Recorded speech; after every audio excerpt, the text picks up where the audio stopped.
بسم الله الرحمن الرحیم. با سلام و درود بر شما که عشق حرمین شریفین در دل دارید و شوق زیارت خانه خدا و مدینه رسول صلی الله علیه و آله و سلم در سر. از روزی که حضرت محمد صلی الله علیه و آله و سلم قدم در خاک یثرب گذاشت تا روزی که به ملکوت خدا رفت و پیکر پاک پیامبر خدا در اتاق محقر خود به خاک سپرده شد، تا امروز که مدینه و مسجد النبی با وسعت و شکوه و معنویت میلیون ها دل را شیفته و شیدای حضور در این روضه رضوان ساخته است. قرنها می‌گذرد و در طول این قرون مدنیت اسلام با الهام از همین تربت پاک شکل گرفته و یک تاریخ پربار بر سنگ آن نقش بسته است. مسجد پیامبر و روضه منور نبوی بارها و بارها بنا به ضرورت و نیاز توسعه یافته و آنچه امروز به نام مسجد النبی می‌بینید در وسعتی به اندازه همه مدینه زمان پیامبر پذیرای زائران و نمازگزاران عاشق است. فیلمی که می‌بینید مراحل مختلف آخرین طرح توسعه مسجد النبی و تلاش ستودنی مجریان و طراحان این بنای ماندگار را نشان می‌دهد. به امید آن که با توفیق زیارت و نماز و دعا در حرم پیامبر امروز را به تاریخ کهن اسلام و عصر رسالت پیوند بزنید و عطر نفسهای پاک محمدی را از فضای مدینه منوره استشمام کنید.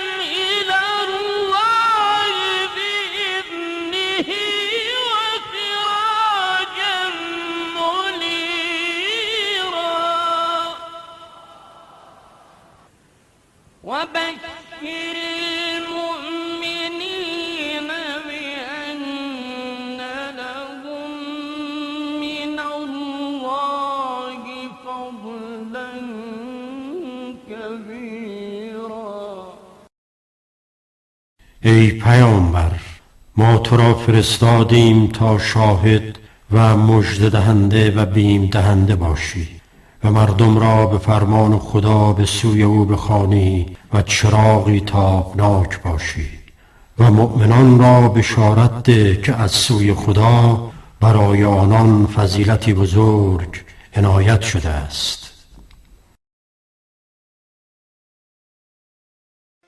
پروژه گسترش مسجد پیامبر خدا صلوات الله علیه و آله و سلم در مدینه منوره.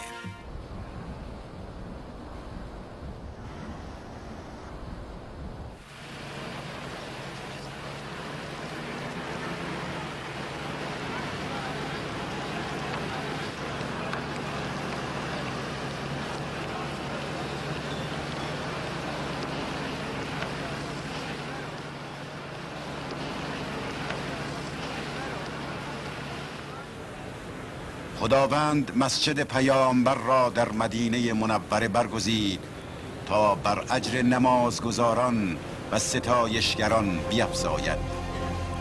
این مسجد یادآور مهمترین دوران تاریخ اسلام و سرآغاز حکومت اسلام است. در اینجا پیامبر اسلام در اولین سال هجرت خانه و مسجد خود را بنا کرد. حیات مرکزی این بنا با مساحتی حدود 805 متر مربع مبنای گسترش‌های بعدی قرار گرفت. 16 ماه بعد به دنبال تغییر قبله و برای فراهم کردن امکان تجمع تعداد بیشتری از نمازگزاران بخش سرپوشیده‌ای در طرف دیوار جنوبی حیاط مرکزی بنا شد.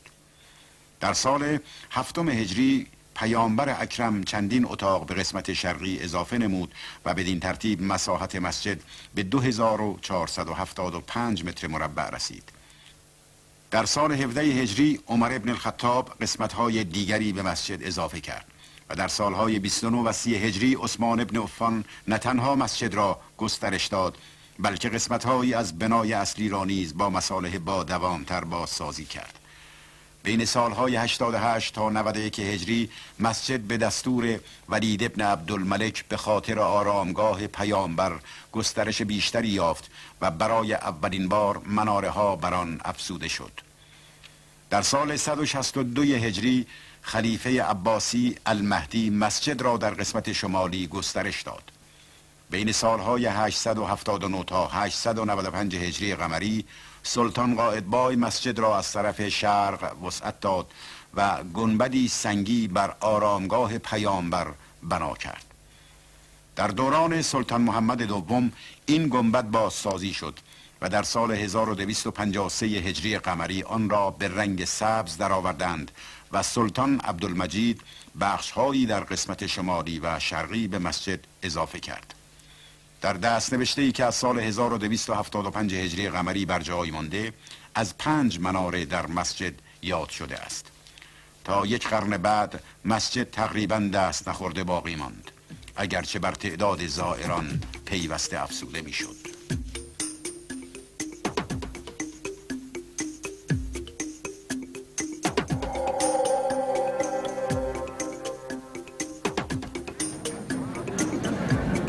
مسجد النبی یکی از زیارتگاه‌های مهم مسلمانان جهان است.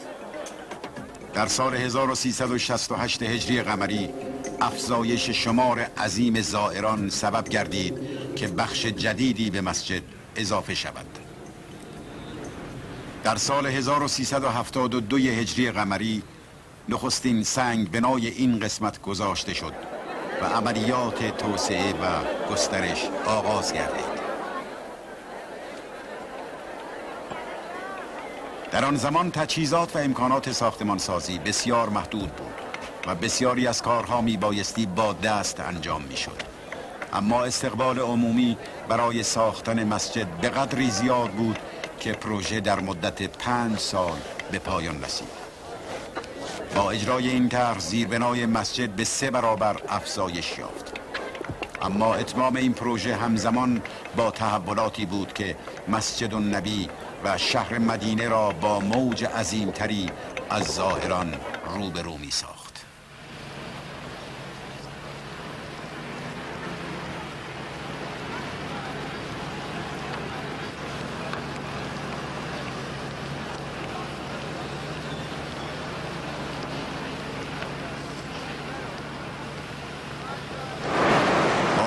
و گسترش خطوط هوایی بر تعداد زائران بیش از پیش افزوده شد، به طوری که جمعیت زائران از 100,000 تن در سال 1375 هجری قمری به 1,000,000 تن در سال 1390 هجری قمری و 2,000,000 تن در پایان قرن 14 رسید. برخی از صاحب نظران معتقد بودند این تعداد در دهه‌های بعدی به 5,000,000 تن خواهد رسید.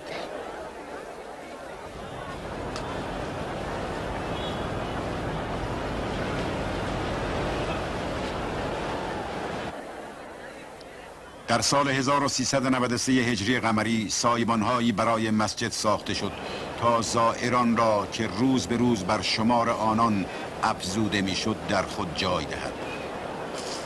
اما این فقط یک چاره جویی موقت شمرده میشد و میبایستی راه حلی دائمی برای آن پیدا میکردند. در سال 1402 هجری قمری اقدامات جدیدتری برای گسترش فضای مسجد پیامبر انجام گرفت. بعد از 3 سال مطالعه دقیق، طراحان و مهندسان ورزیده طرح جدید گسترش مسجد النبی را آماده اجرا کردند. این طرح مساحت مسجد را به 5 برابر مساحت موجود و 100 برابر زیربنای اولیه می‌رساند.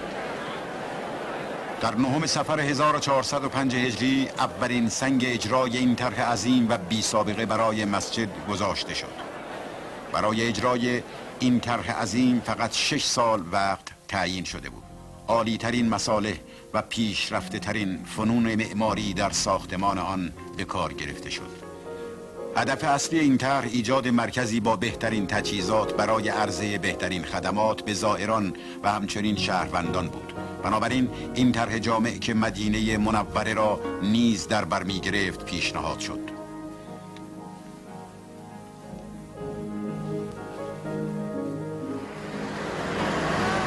از مدتها پیش از بافت قدیمی و مرکزی شهر برای اقامت جمعیت بیشمار زائرانی که به آن شهر روی می آوردند استفاده می شد. تلاش برای توسعه و تجهیز این منطقه نارسایی امکانات موجود را آشکار ساخت. بنابراین اولین مرحله اجرای این طرح با خراب کردن این قسمت از شهر آغاز شد.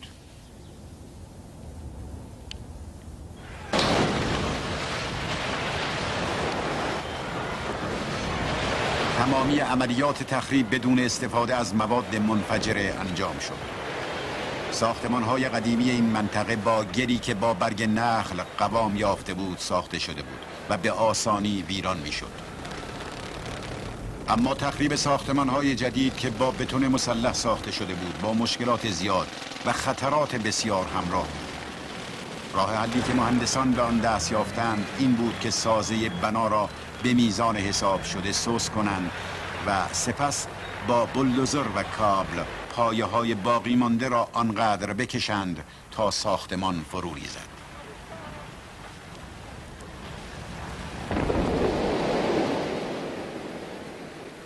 برای عقب نماندن از زمانبندی مقرر در اجرای این طرح، این مرحله از پاکسازی شبانه روز پیگیری شد.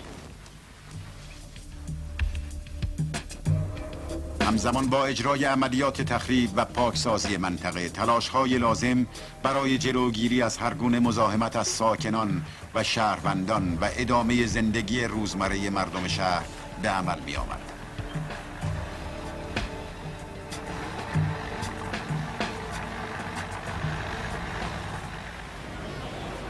گذرگاه‌ها و پیاده‌روها و پارکینگ‌های موقت برای دسترسی زائران به مسجد ساخته شد. دسترسی آسان به مسجد از همان ابتدای طرح در تمام مراحل کار در اولویت قرار داشت تا زائران بتوانند بدون هیچ مانعی وظایف مذهبی خود را انجام دهند.